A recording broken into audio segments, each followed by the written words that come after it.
Assalamualaikum warahmatullahi wabarakatuh. Para pemirsa yang dirahmati oleh Allah Subhanahu wa taala, alhamdulillah kita bisa bertemu kembali tentunya dalam acara Rumah Huruf Hijaiyah. Para pemirsa Rumah Huruf Hijaiyah yang dirahmati oleh Allah, bahwa hidup ini adalah aturan. Seseorang memiliki semangat yang tinggi dalam mempelajari aturan-aturan kehidupan, mulai dari TK sampai ke perguruan tinggi, sampai rela mengeluarkan biaya, menghabiskan waktu dan tenaga, karena mereka telah mengetahui tujuannya. Apa tujuannya? Agar LPJ-nya, agar laporan pertanggungjawabannya diterima oleh Allah Subhanahu wa taala. Bahkan Nabi kita Muhammad sallallahu alaihi wasallam berjuang, berupaya menjadikan Al-Quran itu sebagai dalil bagi perbuatannya, karena beliau ingin laporan pertanggungjawaban itu diterima oleh Allah Subhanahu wa taala. Sampai Nabi dikatakan sebagai Al-Quran berjalan.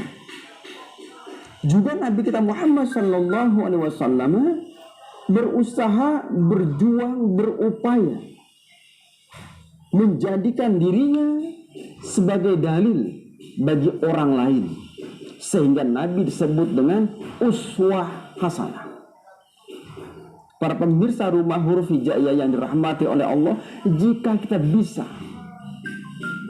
menjadikan Al-Quran sebagai dalil bagi perbuatan kita, sehingga kita menjadi Al-Quran berjalan, juga menjadikan diri kita sebagai dalil bagi perbuatan orang lain, sehingga kita disebut dengan uswah hasanah, maka yuhibbukumullahu wa yaghfir lakum dzunubakum. Allah akan mencintai kita, bahkan Allah akan mengampuni dosa-dosa kita. Kenapa? Karena kita telah mengikuti perbuatan Nabi. Karena kita mengikuti langkah-langkah Nabi kita Muhammad sallallahu alaihi wasallam. Ini Pak. Para pemirsa Rumah Huruf Hijaiyah yang dirahmati oleh Allah Subhanahu wa taala, agama Islam adalah agama yang mudah, karena sudah ada teori yang ada di dalam Al-Quran, dan sudah ada praktek yang ada pada diri Nabi kita Muhammad sallallahu alaihi wasallam. Kita bisa membaca Al-Quran lalu mempraktekannya. Kita ingin menjadi Al-Quran berjalan, kalau perlu step by step, selangkah demi selangkah. Ya, pertama umpama kita belum bisa membaca Al-Quran, ya kita belajar huruf-huruf hijaiyah. Ya, minimal kita bisa menjadi huruf hijaiyah berjalan. Kita ambil contoh. Kita ambil contoh di dalam Al-Quran. Kita bisa lihat bahwa huruf-huruf hijaiyah di dalam Al-Quran itu bertemunya tidak ada yang sama. Kalaupun ada yang sama, maka akan digabungkan dalam membacanya. Itu bisa kita jadikan sebuah contoh karakter baik, bahwa pergaulan itu silakan kepada siapa saja, tetapi kita harus melihat dari azas manfaatnya. Seperti huruf hijaiyah di dalam Al-Quran itu bertemunya beda-beda dan posisinya beda-beda. Urutannya adalah alif sampai ya. Tetapi di dalam Al-Quran bertemunya boleh jadi ya dengan alif, waw dengan alif, alif dengan ya, lam dengan ro. Jadi pertemuan huruf hijaiyah di dalam Al-Quran itu tidak mengenal posisi kedekatannya dalam susunan huruf hijaiyah. Tapi yang dilihat adalah azas manfaat. Artinya bahwa jika kita mau bergaul silakan kepada siapa saja. Dengan si A, si B. Tapi yang kita cari adalah azas manfaat. Kalau di dalam keluarga kita bergaul, manfaatnya kurang, silakan bergaul dengan tetangga.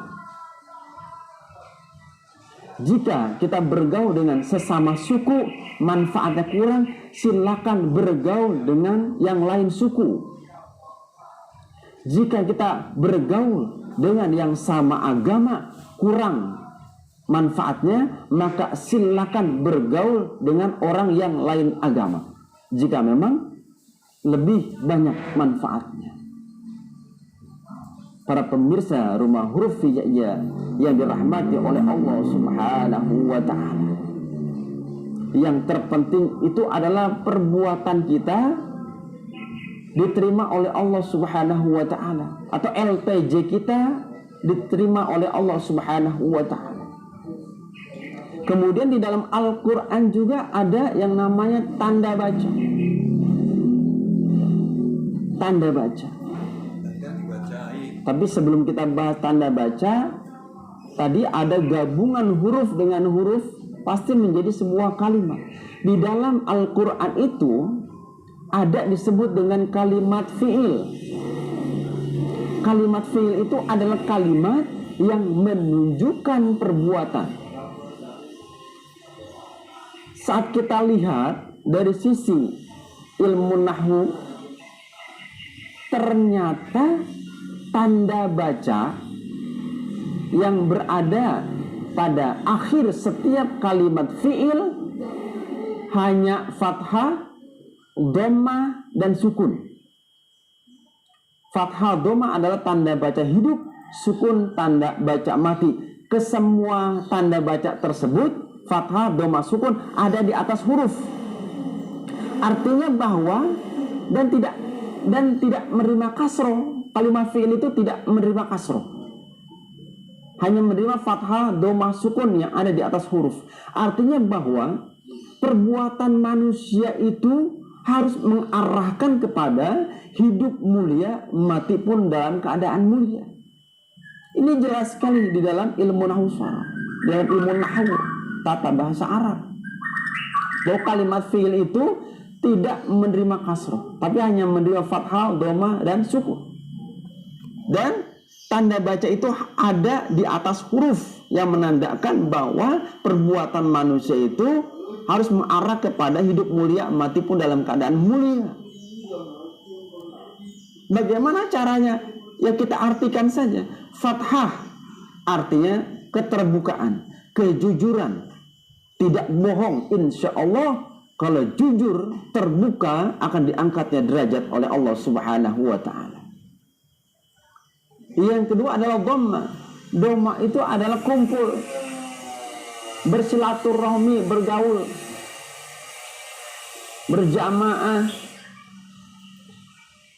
akan diangkat derajat oleh Allah Subhanahu wa ta'ala jika kita mau bergaul, bersilaturahmi, berjamaah. Itu tanda baca hidup. Ya. Ini kita jujur, terbuka, kemudian kita terus terang, kemudian kita dhammah, berkumpul, berjamaah, bersilaturahmi dalam keadaan hidup. Kalau itu yang kita lakukan, maka ada sukun terakhir. Tanda baca untuk kalimat fi'il. I'rabnya. Sukun, yaitu tanda mati. Dan sukun ini ada di akhir. Sukun ini ada di mana? Di akhir kalimat fi'il dan adanya di atas huruf juga. Insya Allah, jikalau kita memiliki sifat fathah, dhammah, maka akan mati dalam keadaan mulia. Jika kita mati dalam keadaan mulia, insya Allah laporan pertanggungjawaban kita akan diterima oleh Allah Subhanahu wa ta'ala. Para pemirsa rumah huruf hijaiyah yang dirahmati oleh Allah Subhanahu wa taala, ini sajalah yang dapat saya sampaikan, mudah-mudahan bermanfaat. Assalamualaikum warahmatullahi wabarakatuh.